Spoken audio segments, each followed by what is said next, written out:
გამარჯობათ, ძვირფასო რადიო მსმენელებო, დღეს პარასკევია, 4 საათი, ისევ შევხვდით ერთმანეთს, რადიო სივრცის FM სიხშირეზე 98 და 5 და ასევე უნდა გვისმინოთ კახეთში 102 და 3 და რა თქმა უნდა, თვალყური უნდა გვადევნოთ ჩვენს Facebook და YouTube გვერდებზე. და დღეს ისეთი საინტერესო თემა მაქვს, ჩემთვის პირველ რიგში ძალიან საინტერესო და ალბათ ყველა ქალბატონისთვის და მინდა გითხრა მამაკაცებისთვისაც. ეს არის პლასტიკური ქირურგია და განსაკუთრებით მაინტერესებს სახის პლასტიკა და ამ თემაზე სასაუბროდ მოვიწვიეთ სუპერ პროფესიონალი პლასტიკური ქირურგი, ქალბატონი, უმშვენიერესი ქალბატონი უნდა დავამატო, ციცინო შურღაია, გამარჯობათ ქალბატონი ციცინო და უღრმესი მადლობა რომ დრო გამონახეთ და მოხვედით ჩემთან სტუმრად. და პირველი შეკითხვა ესე იგი რაც თავში მომივიდა უნდა კითხოთ რომ ისე კარგად გამოიყურებით და თქვენი ასაკიც მითხარით მაგრამ ეხა არ გავაჟღერებ ეს პრივატულია თქვენ თვითონ რა პროცედურებს იკეთებთ რომ აი ესე კარგად გამოიყურებით ჯერ ეგ უნდა მითხრათ კი ჯერ უნდა მივესალმოთ თქვენს მაყურებელს უსურვო ყველა სილამაზე ბედნიერება სიმდიდრე ჯანმრთელობა დიდი მადლობა რომ მომიწვიეთ და დიდი მადლობა კიდე კომპლიმენტისთვის, რომელიც თქვენ მითხარით. რას ვაკეთებ მე? დიახ. ეს უშრომობ. მაგრამ რაც შეეხება რომ იცით რა, ყველა პროფესიას აქვს თავისი სპეციფიკა. აი თქვენ ხო ხართ გენიალურად გამოიყურებით, თქვენ ხო ხართ მოდელი. თქვენ ხო არ უნდა იყოთ სუქანი არა? დიახ. არც დიეტოლოგი უნდა იყოს სუქანი და არც პლასტიკური ქირურგი ვებერი. კაცებს კიდე ეპატიებათ, მაგრამ თუ მე ვარ ჩემთან მოდის და პირველი შთაბეჭდილება დარჩეს უნდა პაციენტ ჩემგან რომ მე თვითონაც მოვლილი ვარ. ეს უბრალოდ პროფესიონალური ჩემი პროფესიიდან გამომდინარე აუცილებლობაა, რომ მე ვიყო შევესაბამებოდე იმას, რაც ვარ სინამდვილეში. მეორე, მე მაქვს დიდი თხოვნა, რომ იგივე შეკითხვას უნდა მისვამთ რა, როსაც მისვამენ ყველა გადაცემაში და მე კიდევ უნდა ვეძებო ვარიანტები, სხვა ვარიანტები, ზეპირად არ მინდა ხალხმა ისწავლოს ერთი და იგივე და შევეცადოთ, რომ რაღაცა განსხვავებული ვთქვა. კარგით, მაშინ პირდაპირ გადავიდეთ სახის პლასტიკაზე. მე არ მივასუხნია თქვენ შეკითხვას. მე რას ვაკეთებ? მე ვაკეთებ დერმოპლენინგს და ვაკეთებ რეტინოლს ხმარობ და პლაზმოლიფტინგს.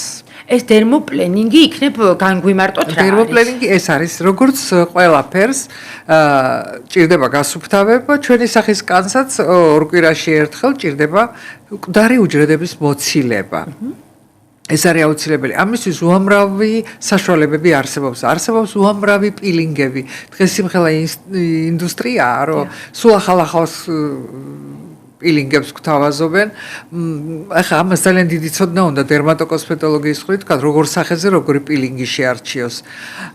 და არსებობს ერთ-ერთი ყველაზე ნებისმიერი ქიმიური პილინგი ასე თუ ისე იწოვება ორგანიზმში და მოქმედებს მერე თირკმლის ფუნქციებზე, ეს ხო ქიმიური ნივთიერებებია. ადრე იყო კოსმეტიკა რომ არ იყო, სულ ადრე კლეოპატრას დროს პირველ საუკუნეში. რას ხმარობდნენ იცით?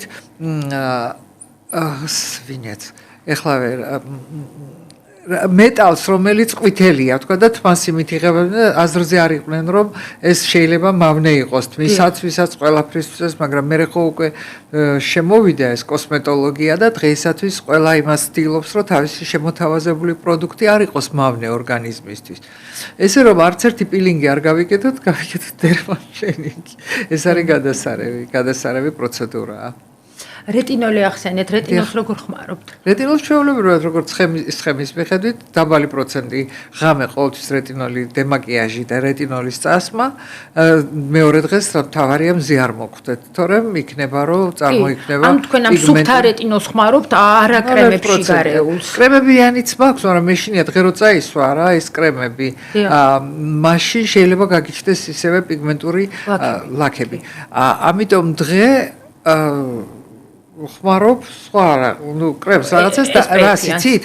აი ისეთ მე არ მინდა რომ მზეზე დავიწვა, არა ვარ მზის მოყვარული, იმიტომ რომ მესმის რატომაც და ამიტომ არსებობს ესეთი თქვა შანელს აქვს, ბევრს აქვს სამი ერთში, ანუ მკურნალობაც, მზის დაცვაც და ცოტა მაკიაჟიც. ამ ერთი მიხდება, კანს უხდება, როდესაც თანაბარი ფერი აქვს და მეორე რომ ზის დაცვაც არის. არ გავალ ზის დამცავის გარეშე. არ გახვალთ გარეთ. ხო, ჩემგან განსხვავებით მე რუჯი ძალიან მიყვარს და კიდევ რა უნდა გკითხოთ, იცით, აი ეს ყველა რო გადაგიჟებული ვართ ამ დღის რუტინა, ღამის რუტინა, ანუ კომპლექსურად მაქვს ხოლმე შრატი, დღის კრემი, ღამის კრემი, თვალის შრატი, თვალის კრემი, ასე შემდეგ.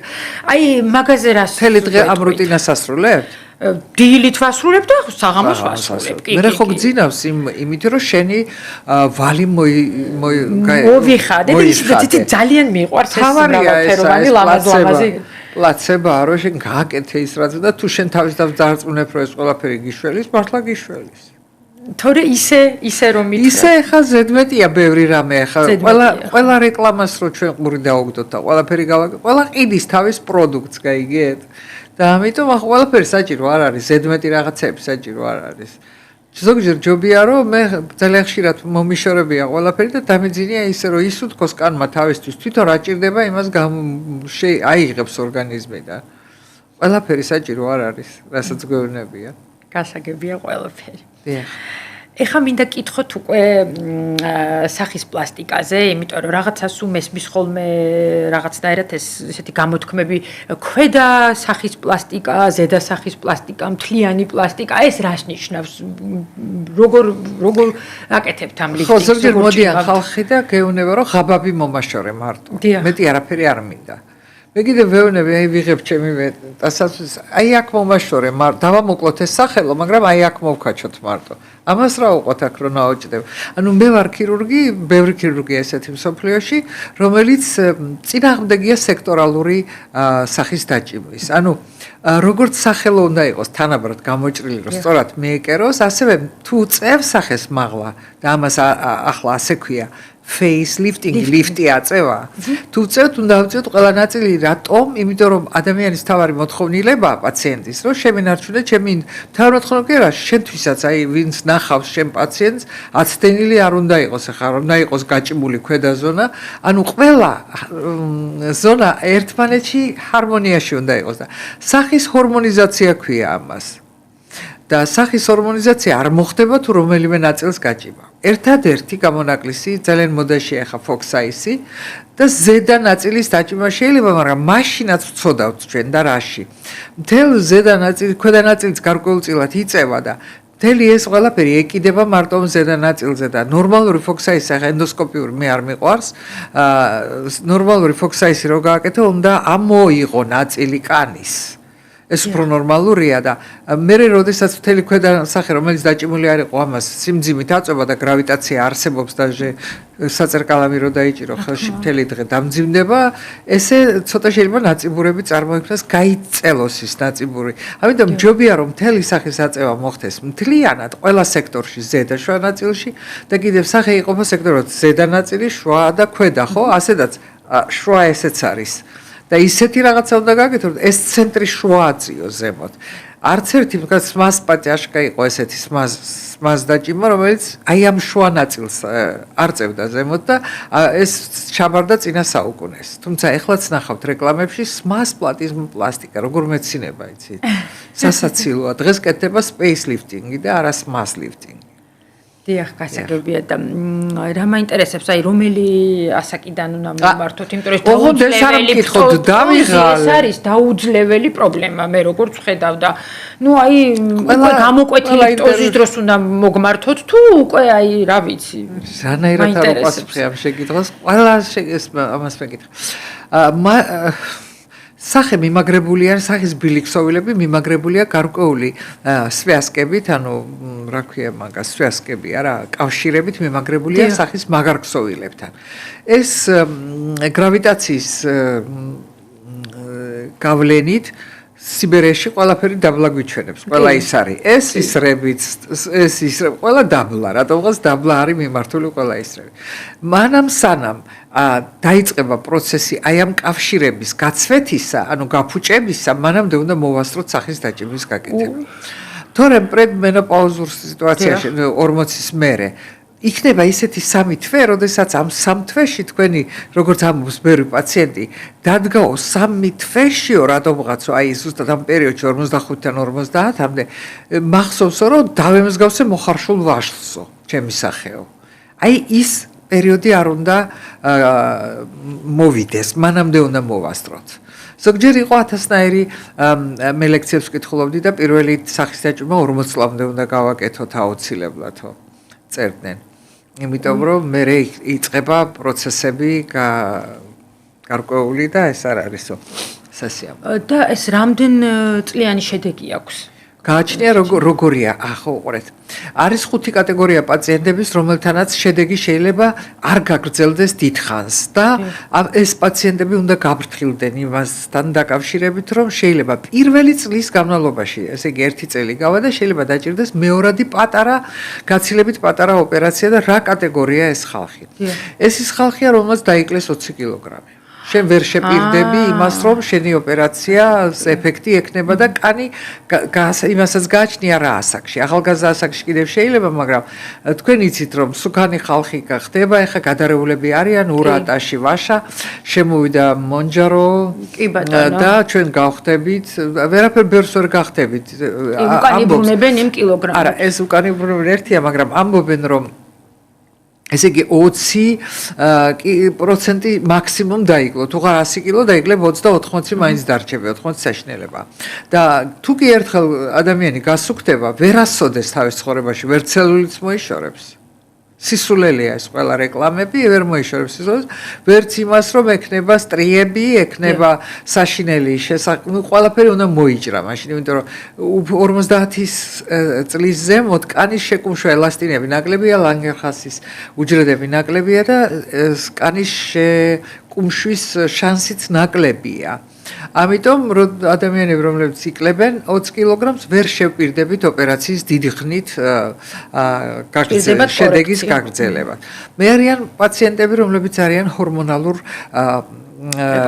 პრეპარატებზე და აქვთ იცენკო-კუშინგის დაავადება, მათაც ვერ შეპირდები, რომ დიდხანს გაუგრძელდებათ შედეგი. იმიტომ რომ კანის შეკუმშვა იქაც ნაკლებ ხარისხშია. არიან პაციენტები, რომლებიც არიან კლიმაქსის პიკში და ინახავენ შეშუპებულები არიან ხოლმე. აი ეს პაციენტებიც არიან პაციენტები, რომელსაც გადაიტანეს ქიმიოთერაპია და იქაც არ არის ელასტინები, ან გადაიტანეს სხივური თერაპია, იქაც არ არის, იქაც შეიძლება აი ეს რაღაცები ადამიანს ხელს უშლის და აი სულიად ჯამთელ ადამიანს გააჩნია ახლა როგორ მოუვლის თავს, რა თქმა უნდა, როგორი ცხოვრების წესი აქვს, თუ სიგარეტს ეწევა, კიდევ ვერ შეპირდები დიდხანს, ეს არიან მამნეჩვეებს კიდე არ დამთავრებია ეს შეკითხვა და ეს ბოლო კატეგორია იყო მამნეჩვეების პაციენტები, თუ კარგად თავს მოული, მე ყოველია რომ 20 წლის მერე გავიმეორებ, 15 წლის მერე გავიმეორებ. ისე ოფიციალურად წერენ რომ 8 წელი.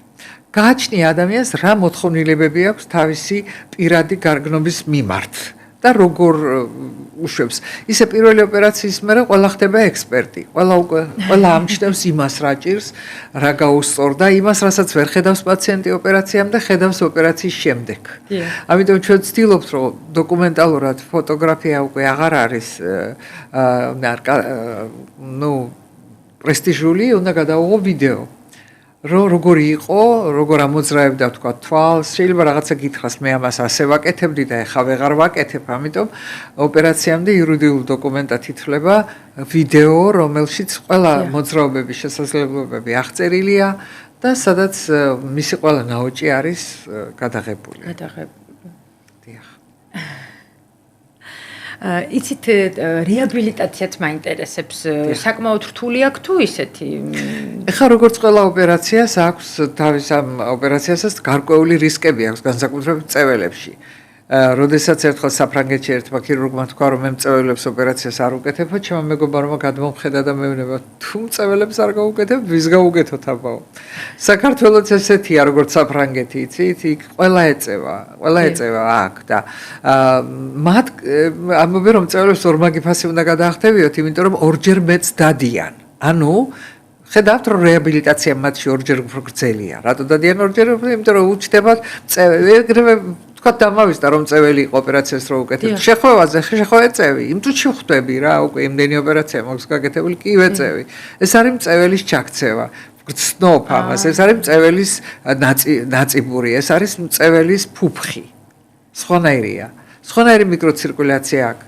სიგარეტის მოწევა აზიანებს ტერმინალურ სისწარღვებს. ანუ ტერმინალი ეს არის დაბოლოებების სისწარღვე, ვიწრო წვრილ სისწარღვებს. ხესავით ხომ არის სისწარღვები. აი ბოლოში დაზიანებულია და კანი მაგალითად ქვედა ქუთუთოს კანი, ყველაზე თხელი კანი არის სახეზე და ადამიანში საერთოდ. ყველაზე თხელი კანია ქვედა ქუთუთოს, წარმოიდგინეთ რომ წეველიც რო ხარ და ქვედა ქუთუთოს გიკეთებენ, იქ ტერმინალური სისწარღვები უკვე განადგურებულია, მინდა გითხრა და შეიძლება მოყვეს ამას რისკი. აქ რეაბილიტაცია მეთხანს გაგრძელდება. დიახ.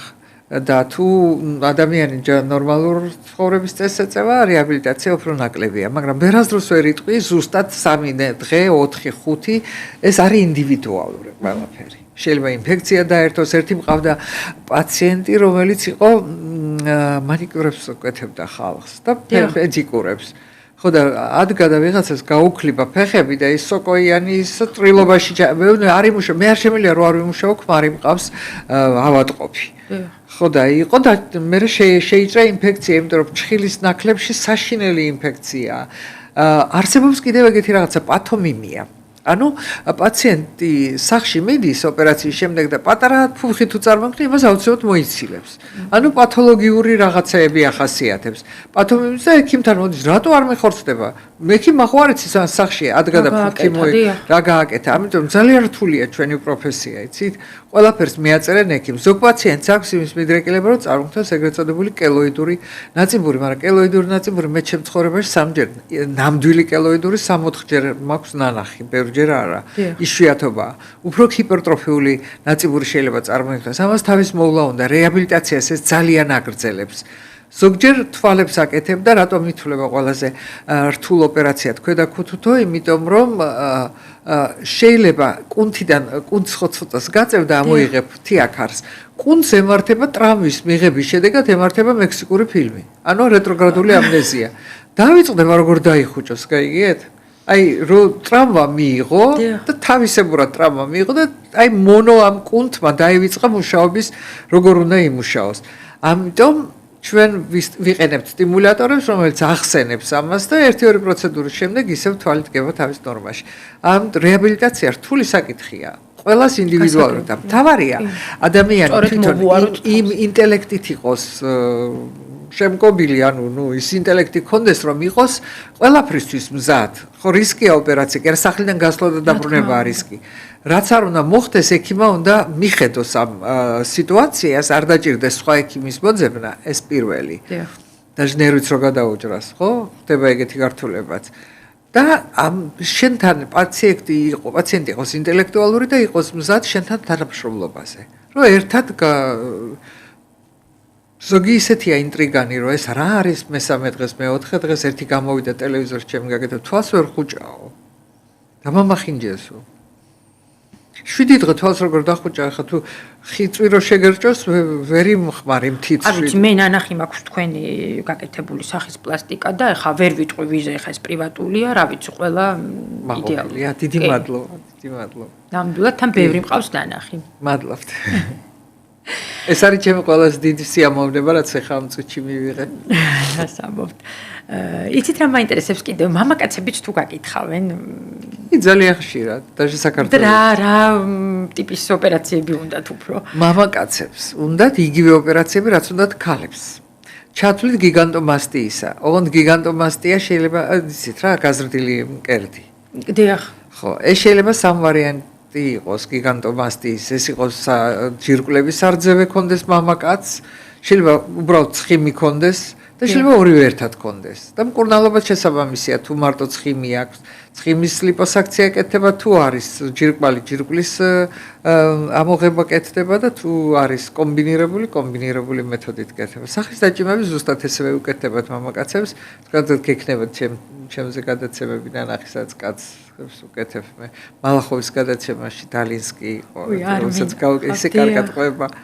ისე რატო გინდოდა ამის გაკეთებაო და არ მინდოდა ბაბუების თამაშიო, კიდევ ლაველასების თამაში მინდოდა და ძალიან კაი კაცია. გაიკეთა და გააგრძელა თავისი მსახიობური ცხოვრება. ამაში ცუდი არაფერი არ არის. ნამდვილად. ზოგი რომ მალავს ეს არ არის სწორი, რა ვიცი. კი, ნუ ხა ჩვენთან მაინც საქართველოში ესეთი თემები ცოტა დაბუდადებულია. საქართველოში ხო ადრეც სექსუალური რევოლუცია მოხდენილი არ იყო, მაგრამ ეხლა რომ მოხდა უკვე აღარავინ არაფერს არ მალავს, ხო? ესე არ უნდა დაიმალოს ესეც. და ყველაზე მოთხოვნადი მაინც რა პროცედურა გაქვთ საქართველოში. ხო, აი რას მე რისი სპეციალისტი ვარ ის მაქვს მოთხოვნა, რასაც უფრო რას სახის დაჭიმა, ბლეფაროპლასტიკა, ნერვის პარალიჩებიანი, ხო? ეხლა პარალიჩებიანი. რაღაცა თქვენზე ადრე გაგებული მქონდა რაღაც ნერვი ფეხიდან გადანერგეთ სახეში და რაღაცა წამებში ამოიღეთ ეს ნერვი, იქნებ მოგვიყვეთ. წამებში უნდა ამოიღო აბა რა.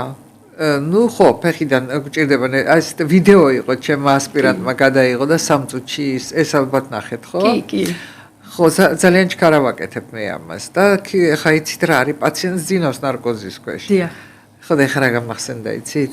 ერთხელ ჩემი შეფი მეუბნება თვითონ ჩაის სვამს და შევედი რაღაცაზე კაბინეტში. გეხვეწებიო რა ნერვი ამიღეო ფეხიდან. კი მეთქი რამდენი სანტიმეტრი გინდათ მეთქი და 20 სანტიმეტრიო. კი ახლავე მეთქი და წავედი საოპერაციოში, ავიღე ნერვი და გამოვედი და ვიბანხელს და ესე დამან ჩაისდალებაც დაამთავრა და შემოვიდა და მეუბნება, იცი რას გეტყვი? მე ხო ხელს ვიბან ესეც ხელს იბანს. იცი რას გეტყვი? 18-იც მეყოფაო. მე ვთხარი 23 უკვე დევს მაგიდაზე. ანუ იმას ეგონა რომ მე შევდიოდი და მე უკვე გამოვდიოდი და ესე მოტრიალდა. Нет, კი მეთქი უკვე. ჩქარა უნდა გააკეთო ეს. მეტეორს მეძახდნენ, კი ჩქარა ვაკეთებ მე ოპერაციებს და ყველა ანესთეზიოლოგს უხარო და ჩემთან ოპერაციის გაკეთება. ეხლა უნდა გითხოთ, ხალხო, აი რა პროცედურა ისეთი, რასაც თქვენ არ გაიკეთებდით საკუთარ თავზე? ბევრ რამეს. არავითარ ესე აპარატულ კორექციას სახის, არც ერთ აპარატულს. ანუ არ არის. არავითარ შემთხვევაში, იმიტომ რომ რამდენი როგორც ინფლუენსერს ხან იმას მაჩუქებენ, ხან ამას მაჩუქებენ, რა ვიცი, ლამის ყველაფერი მოვსინჯე. არასდროს არ გაიკეთოთ. არასოდეს არ გაიკეთოთ ლაზერული, თერმაჟი, ესენი არასოდეს არ გაიკეთოთ, იმიტომ რომ ჯერ ერთი დამტკიცებულია რომ ბაზალიომას იწვევს, ანუ კანის კიბოს, ბაზალურ შრეში, იტომ და რატომ? იმიტომ რომ აქ გახურება ხდება ქსოვილების 60 ეს გარკვეულ სიღრმეში უნდა მოხდეს ნაწიბურის წარმოქმნა, ხო? ამიტომ უნდა გახურდეს ის დამწრობით ხდება ეს. შეიძლება მექანიკურადაც გააკეთო ესე სკალპელი დააშრეო სახე და არაფერი არ გააკეთო შიგნიდან ააშრეო ეს უკვე მექანიკური ეს ჯობია კიდე ვიდრე ეს აი ერთი ძალიან კარგად შეადარა ერთმა ქირურგმა აიღეთ უმიკვარცხი და შედეთ მიკროღუმელში და რა მოხდება დაიფშნება ესა და ეს თეთრი ცილის ისინი მთელ კედელს მიეკრობა ზუსტად ესე ხდება სისწარფშიც როდესაც თქვენ ამ პროცედურას იკეთებთ იცით რომ ადამიანი უძლებს მარტო 42 გრადუს ტემპერატურას ცილის დენატურაცია მიდის მერე იგივე ხდება როდესაც სისწარფს ახურებ მთელი ცილა სისწარფს იღუპება და ამის მერე ძალიან დიდი დრო უნდა ერთი არ ვიცი 10 დრო აღდგეს ეს 7 წელი მაინც უჯრედების განახლება ხდება 7 წელიწადში ერთხელ გაიგეთ და ამის შემდეგ თქვენ რომ ამ პროცედურებს იკეთებთ ეს იმას ნიშნავს რომ თქვენ იღებთ თქვენ ჯანმრთელობას კრედიტით თქვენი მომავლიდან იქედან ისესხეთ თქვენი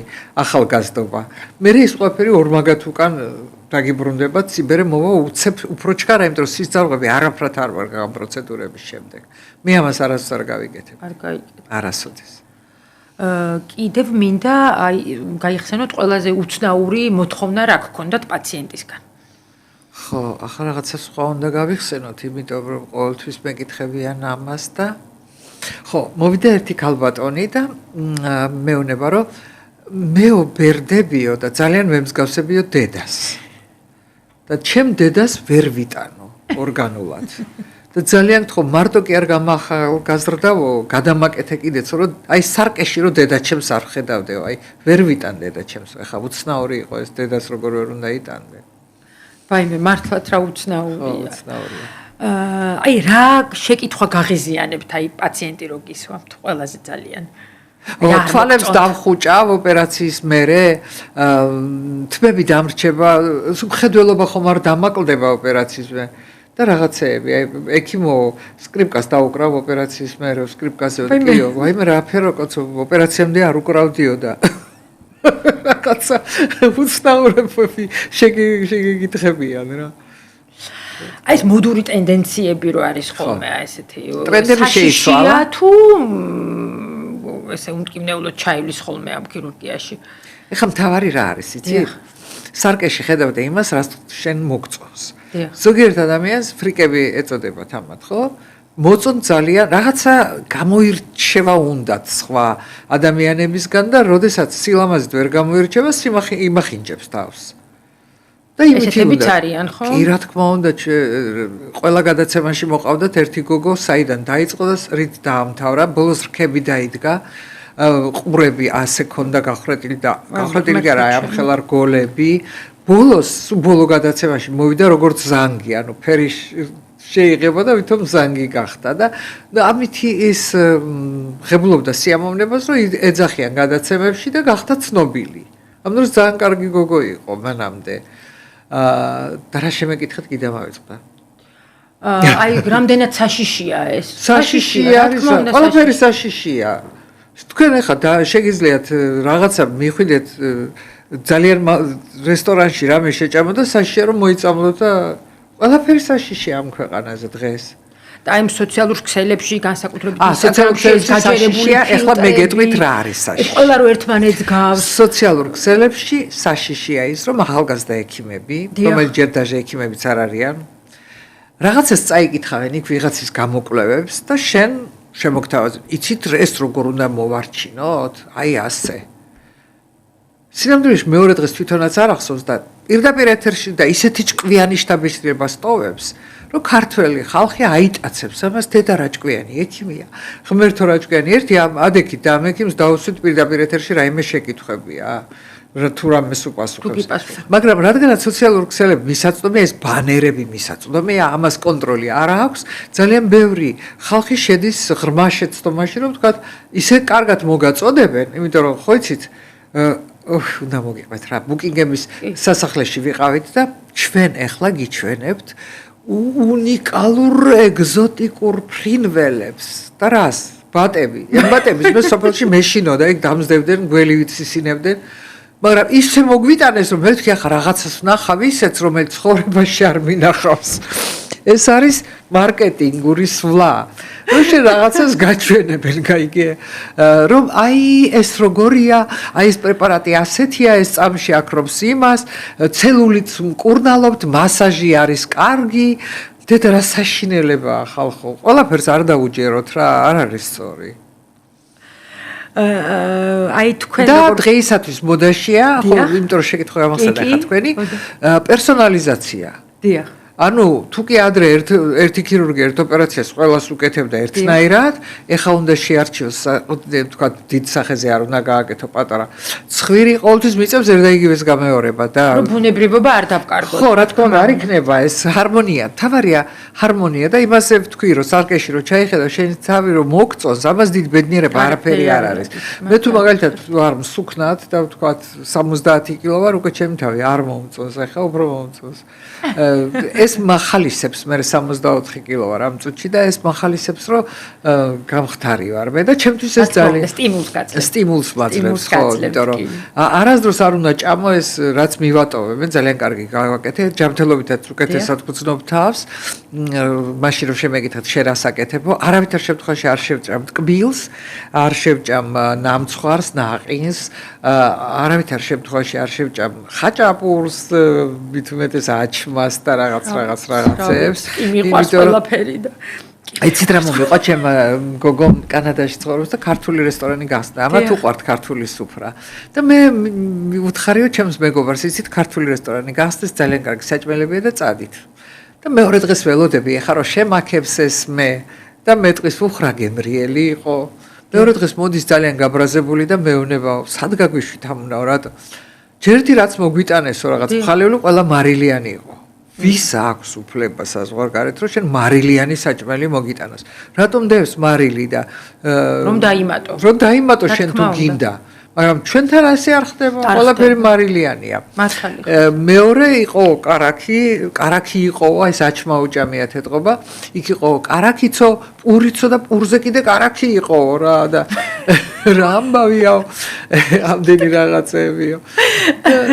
ვაფშე არ იყვნენ ყოფილი და ჩვენ კიდევ ჩვენ ქართველებს თავარია ჩვენ ვართ რაც ვართ რა ჩვენ გვაქვს კუხნია გადასარევი მაგრამ გადასარევი გვაქვს მაგრამ უნდა გითხრათ მოსკოვში რომ ვიყავ ცხოვრობდი ძალიან კარგ ყველს ჭამდი და აქ როგორ მენატრება იცით იყიდება მარტო მარილი ცოტა ყველით მე უმარილო ყველი საქართველოში ვერ ვიშოვე დავივიწყე და არ მივირთმე არის შოვება და რა ვქნა მარტო ის კრიმ ჩიზ ჭამ არ არის არც ერთი ყველი რომელიც იჭმება მე ვერ შევჭამ რატო სულგუნი არ გიყვართ მიყვარს მაგრამ მარილიანია რატო არის ხოლმე უმარილო სულგუნი სად იყიდება მითხარი რა ძალიან მასწავლე რა გაგასი რა ვიცი სადაც მომწერე სად ვიყიდო მოგწერთ აუცილებლად მე სადაც ყიდულობ იქ არ არის მარილიანი ყველი აუცილებლად მომწერე აი ძალიან მენატრება ეს არ არის სწორი მარილის ჭამა შაქრის ჭამა ფქვილის ჭამა სწორი არ არის აი ეს რა გააკეთოთ პირველ რიგში და ჯანმრთელობას რას ვაკეთებ კიდევ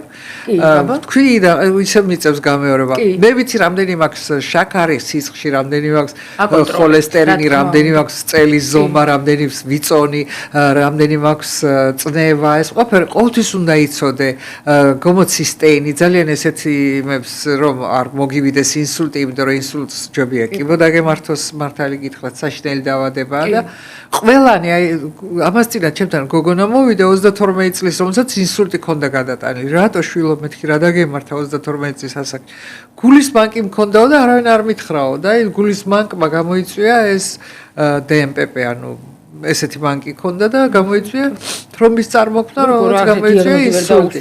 რა ვიცი არასდროს არ მიდიოდი ამ პედიატრი არ ყავდა შვილო ან ვინმე არ ყავდა. არ შეიძლება ესე ჩვენ დიდი პრეტენზიები გვაქვს ჩვენი ქვეყანა არის და ესა და ევროპაში და ისა და ცოტა მედიცინაზე ისეთ რაღაცებს შეხვდები რომ თითქოს და მესამე კლასის ქვეყნები ვართ რა. ნიუჟერი გულის მანკი 32 წლამდე დიაგნოზი არავინ არ დაუსვა. შემეცოდა ძალიან. და რეაბილიტაციას 8 წელი მოუნდა. წარმოიდგინეთ. ანუ ეს ყველაფერი უნდა გავაკეთოთ, ყველაფერი უნდა დაკონტროლდეს. ექიმთან უნდა მიხვიდეთ ხშირად. ახალგაზრდობა გავიხანგრძლივოთ. ხო, პროგრამა გააკეთოთ თქვენი არდაბერების. მაგრამ მე თქვენ თრო პაციენტები მოგაკლდებათ? არა უშავს, მე უკვე ჩემი ვიმუშავე. ეხა მითხარით სილამაზე გენეტიკაა თუ სწორი ჩარევა? ყველაფერი ერთად. კომბინაციაში, იმიტომ რომ გენეტიკა, რა თქმა უნდა, ეს სიბერის პროცესი, აი, სილამაზე ახალგაზრდობაა უფრო. აი ახლა როგორ გული მწყდება სოფი ლორენის უყურებდი ალენ დელონს მაინც ხო რაღაცა კი დარჩა მაგრამ რა ემართება ამ სილამაზს ბუნებრივი სილამაზე ბუნებრივი ყველაფერი ფუჭდება ხელოვნური არაფერი არ ფუჭდება ამიტომ უყვარს ადამიანს ხელოვნური ყველაფერი და ამიტომ ვარსკვლავები არიან მარტო ხელოვნების წარმომადგენელი ხალხი თორე ჩვენ საწოდავი ექიმები რაც უნდა გავაკეთოთ ჩვენ ვარსკვლავს არავინ არ გახსნის არსად რაც არ უნდა იმუშაო ცხოვრებაში ყველაფერი ხელოვნური რას ამბობთ არ თქვათ ეგრე სამაგიერო ძალიან დაფასებული ხართ და რა ვიცი მადლიერი პაციენტები არიან თქვენთვის ალბათ ყველაზე დიდი სტიმული რა თქმა უნდა და მეც რა ვიცი სიამოვნებით ჩავეწერები თქვენი პაციენტების რიცხვში აუცილებლად უკვე თქვენ შეგისწავლეთ ესე აუცილებლად მოვალ და დარწმუნებული ვარ რომ ძალიან კარგი შედეგი მექნება. თუ არ თქვა წინასწარ არასდროს. მეც რომ მორწმუნე ვარ, მორწმუნე არ ვარ, მაგრამ რომ მორწმუნე. იმიტომ რომ ყველაფერი ხდება. ძალიან დიდი მადლობა გავიყავით დღეს ჩემი სტუმარი და ესეთი საინტერესო საუბარი გქონდა და ესეთი ამომწურავი ინფორმაცია მივაწოდეთ ჩვენ მსმენელს. აუცილებლად კიდევ უნდა გვეწვიოთ სხვა სიახლეებით. დღეისათვის სულ ეს იყო. კარგად ბრძანდებათ. დიდი მადლობა მოწვევს და კიდევ ერთხელ გისურვებთ ყველა სილამაზეს ჯანმრთელობას. ვაიმე, მართლა ძალიან დიდი მადლობა. რამდენი სასარგებლო ინფორმაცია გავიგე. დღეისათვის სულ ეს იყო. კარგად ბრძანდებათ.